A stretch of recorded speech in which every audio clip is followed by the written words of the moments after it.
Bonjour à toutes et à tous. Aujourd'hui, nous sommes avec le BIGE de Poissy dans les Yvelines. Nous sommes ici pour répondre à la problématique suivante. Comment est-ce que le BIGE appréhende et accompagne le jeune dans sa dimension professionnelle, sociale ou encore personnelle? Pour y répondre, nous aborderons le premier thème qui concerne l'emploi.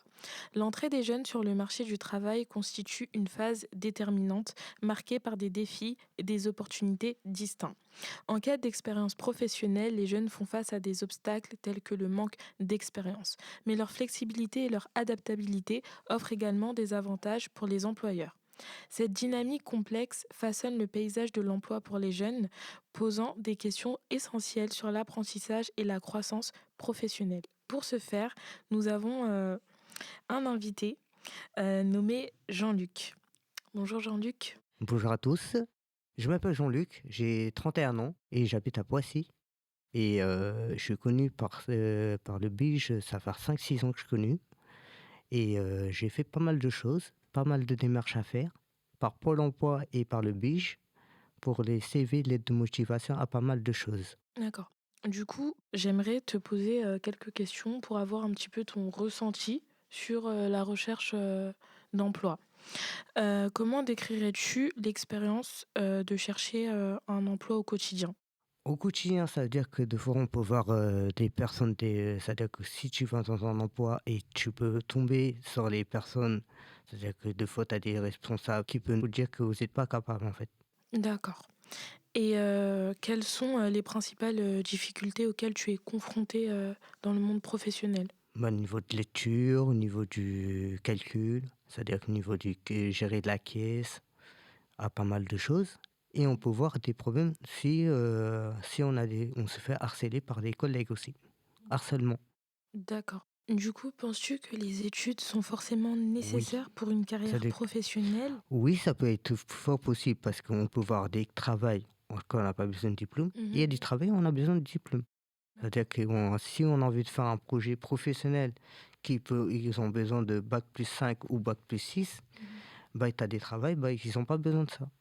D'accord. Donc, toi, tu es accompagné au quotidien par le BIGE, pour t'aider à trouver un emploi? Oui, c'est ça. OK. C'est-à-dire que j'étais suivi par, Younes, et la personne qui était, comme Myriam, Mmh. comme pas mal de personnes qui m'ont aidé à faire des recherches d'emploi. OK. Et on t'aide, uniquement dans cette recherche-là ou bien on va t'orienter vers, des professionnels, par rapport, par exemple, à ton handicap aussi? Bah, oui, j'étais connu par Myriam, qui avait une personne qui était là, qui est maintenant elle est plus là maintenant, Mmh. et qui m'a aidé pour aller voir les personnes de Cap Emploi. OK, À m'orienter pour les personnes en situation de handicap pour aller chercher des emplois. d'accord. Et toi, tu l'as ressenti comment? T'as bien été accompagné? Tu Oui. penses que ça suffisait? Ouais, ça me faisait bien, et c'est-à-dire que j'avais pas le stress, le manque de confiance. Mmh. C'est-à-dire que j'avais vraiment un bon accompagnement. D'accord. Et comment tu te vois à l'avenir? Bah, Quel, de Bah, l'avenir, c'est de passer mon permis B et d'accord. après d'obtenir le permis D pour être chauffeur de bus. OK. Donc, ton métier de rêve, Voilà, ce serait d'être, chauffeur de ouais, bus? chauffeur de bus. D'accord. Et tu recherches un emploi pour subvenir à tes besoins comme beaucoup ou c'est vraiment parce que ça te passionne? En fait, c'est pour aider les parents, OK. les premières choses. Et la deuxième chose, c'est pour aider ton besoin à toi, c'est-à-dire que de faire une vie de famille, en fait. De voir tes enfants à toi et de voir une vie de famille comme tout le monde. OK. Tu veux vraiment fonder ta famille et être Voilà, heureux? heureux. D'accord. Bah, merci Jean-Luc, pour De cet rien, échange. Merci à toi. de rien.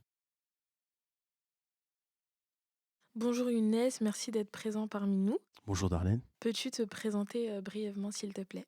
je m'appelle Younes Zedouti, je suis un informateur jeunesse pour la ville de Poissy depuis 2018. Mon métier consiste à accueillir, informer et orienter les jeunes de 11 à 30 ans sur plusieurs domaines.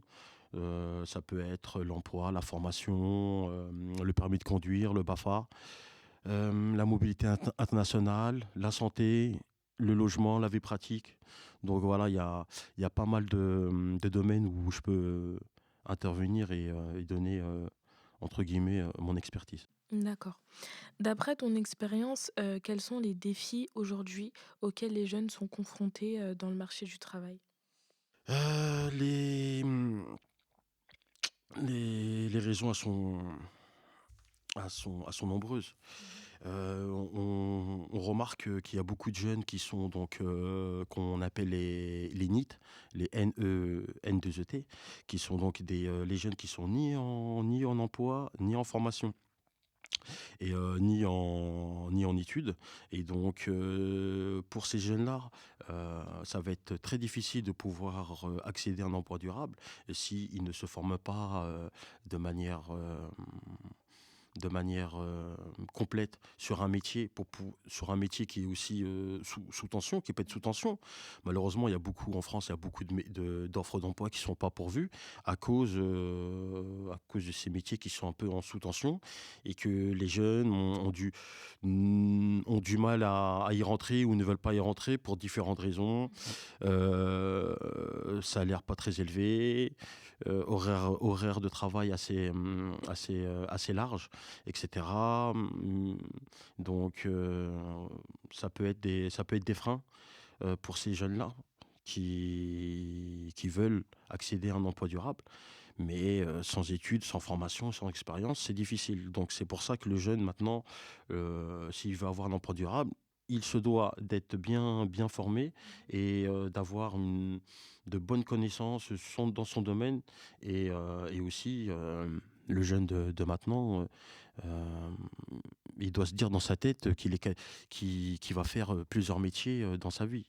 Alors qu'avant, à l'époque de nos parents, on faisait un ou 2 métiers et c'était pour eux toute la vie. Maintenant, malheureusement, les jeunes devront s'armer de patience et voilà être persévérants pour pouvoir, changer de boulot ou de formation pour, être toujours, en adéquation avec les, heu, avec les demandes, sur le marché du travail.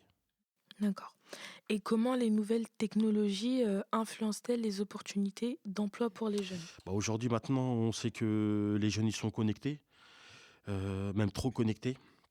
Mais voilà, dans les années à venir, de toute façon, on y est, on va aller vers une émergence de nouveaux métiers dans les nouvelles technologies. Exemple, les métiers informatiques dans la data ou les métiers dans la cybersécurité. Et donc ces nouvelles technologies peuvent affecter l'autonomie, des hommes et bien évidemment, ne pas oublier que la robotisation va rentrer de manière, importante dans des métiers de tous les jours. Donc dans toutes les, secteurs d'activité et donc les hommes et les femmes devront, sans cesse se renouveler pour pouvoir, être toujours entre guillemets, dans le coup par rapport au marché du travail. Quels conseils donnes-tu aux jeunes en général qui cherchent leur premier emploi? Là, pour mon emploi, bah, je dirais déjà, d'avoir un projet professionnel bien ficelé, se renseigner sur les tendances du marché, cibler les offres, rédiger un CV en lien avec le poste visé et penser, à son réseau, donc à la cooptation. D'accord. En quoi la formation et l'éducation jouent-elles un rôle crucial dans l'employabilité des jeunes, selon toi?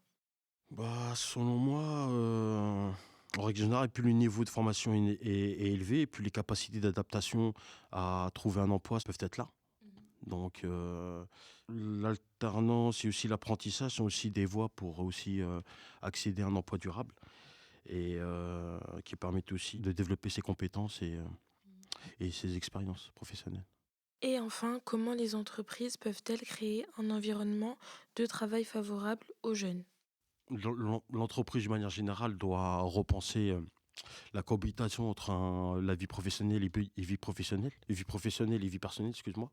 Et donc du coup, il faut donner aux jeunes la possibilité qui peut avoir un emploi du temps où il peut, voilà, c'est flexible et afin qu'il puisse bien gérer ces deux vies. Et aussi, maintenant, le jeune, quand il veut, le jeune qui veut accéder à un nouveau emploi, c'est vrai que ces parties-là, ces critères-là vont être très importants pour trouver un bon emploi. Je te remercie Younes pour cet échange et ta participation. Ok, merci Darlene.